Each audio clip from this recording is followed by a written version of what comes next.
Mike Mitchell has the 25 USFL players to watch for heading into the season. 2020 season is upon us. Spring pro football is back. The USFL will allow players to showcase their skills and shine, just like recent spring football leagues that have come before.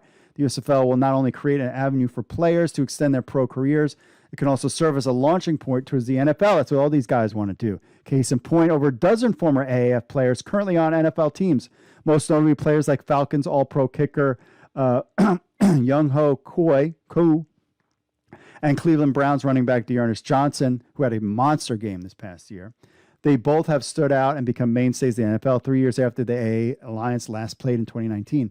Koo and Johnson and many others like them prove that they belong on the highest level, and they have lasting power 3 years later. Furthermore, there are 150 former XFL players on NFL, CFL, and USFL rosters. 27 of them are currently on NFL. That's an impressive number, considering it's been 2 years since the XFL played 5 weeks of games in their shortened regular season. The value of the USFL clearly giving players a chance to shine on national television. The USFL will give NFL teams and their football departments a chance to get a good full scouting report on players who either just missed the cut or were overlooked.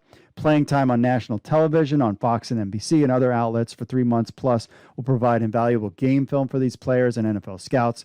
And the USFL will serve as an excellent visual intel for NFL teams. As a result, I do not doubt that there will be players who get a second or third chance in the NFL because of the extended playing time received in USFL. But there will also be players who are virtual unknowns to the mainstream football crowd that will emerge as superstars and take their steps into the NFL. We will see USFL players on NFL rosters when the 2020 season ends. Unfortunately, the USFL hasn't set up a traditional year-round fantasy football league, and many outlets like Newsom Fantasy have independently made that for fans. You can pay that. We'll have that all on there. So here are 25 players to watch this season in the USFL. All right, you ready? Number one, quarterback. We've got Jordan Ta'amu, Tampa Bay Bandits. We know all about him. Kyle Slaughter, New Orleans Breakers quarterback. Brian Scott, another big guy to watch for the Philadelphia Stars. Super excited to watch him.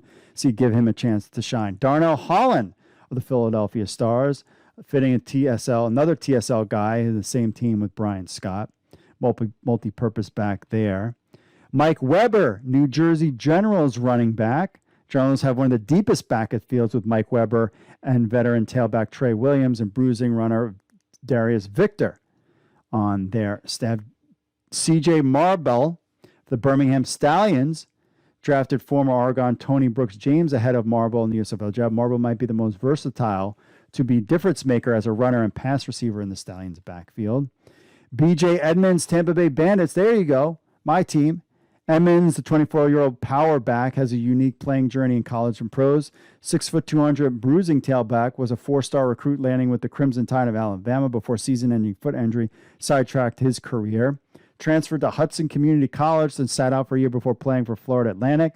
Edmonds couldn't catch a break. He broke his ankle in the first game with the Owls before returning to Conference USA Championship and scoring 2 touchdowns. Despite this, lost his spot in the rotation because of durability concerns, but now he's got a chance.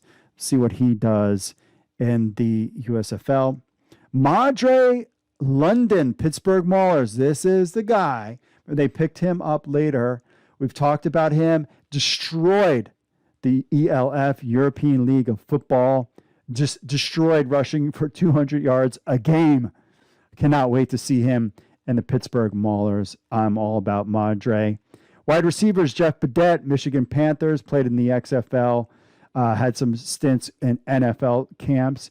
He's a speedster out there. Twan Taylor, New Orleans Breakers, arguably the most accomplished veteran receiver in the USFL, a former 2017 third-round pick of the Tennessee Titans out of Western Kentucky.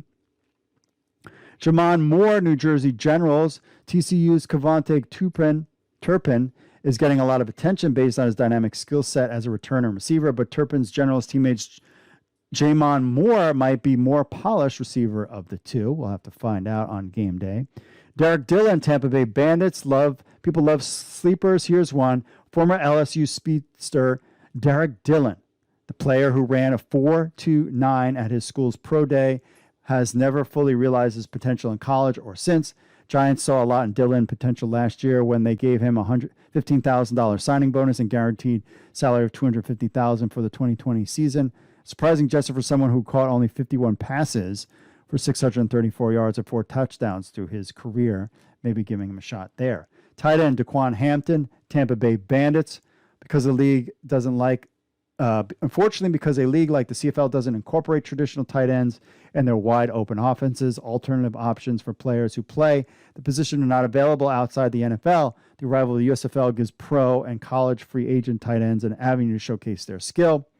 Several quality tight ends, the USFL could make the list. Players like Houston's Brandon Barnes, New Jersey's Nick Truesdale, Philly's Bug Howard, Birmingham's Sage Surratt, Breakers' first overall pick in the supplemental draft, Mississippi State's Justin Johnson, all come to mind as well. Offensive linemen he's got in there, Terry Poole, New Jersey Generals, Calvin Ashley on the Generals as well. Defensive lineman Sharif Miller, Nolans Breakers, the first overall edge player taken in the USFL draft by Nolans. Did I say that right? Kevon Walker, defensive end, Michigan Panthers, big guy, 6'2", 280. Also played interior, former University of Maryland standout. Is no stranger to spring football, played with the Gaudians. He was good there. Jonathan Newsom, Birmingham Stallions, one of the more unique players in USFL this season. He's a former Indianapolis Colts 5th-round pick. Dalen Mack, Tampa Bay Bandits, 25 years old, 2019 5th-round pick of the Baltimore Ravens. Could be the best run-stopping defensive tackle in the USFL. Linebackers, Chris Orr, New Jersey Generals. Not your typical inside linebacker. Spent some time with the Panthers, but the former team captain at Wisconsin. Demarcus Gates, Birmingham Stallions. Gates' fellow teammate Scooby Wright is getting a lot of attention because of impressive collegiate career and how well he performed in the AAF and XFL. But pound for pound, Demarcus Gates may very well be the best all-around linebacker. Loved him in the XFL. He was made in the XFL for the Houston Roughnecks. Gates was named to the all-XFL team by our own Mike Mitchell. He played really well in the XFL. Excited to see him and Scooby right back. Jamar Summers, Gamblers, also played well in the XFL. Remember his days there. Let's see. Devonta Busby, New Jersey Generals. We're talking about one of the safe bets as a short list. The players can end up back up on NFL rosters this fall. 6'2" man coverage corner, just spent the last 3 seasons in NFL after starring in the AF for the San Antonio Commanders. Obi Melifuanu, Tampa Bay Bandits, veteran DB. Versatile, 6'4", 224, 4.4 speed. He could be a big athletic guy. Former 2nd-round pick out of UConn. Kicker Austin McGinnis, Nolans Breakers. He kicked in the XFL too. And that's it. There's Mike Mitchell's list of players. Let us know in the comments if we're missing other players. Super excited to see these guys finally hit the field and show what they can do in the USFL.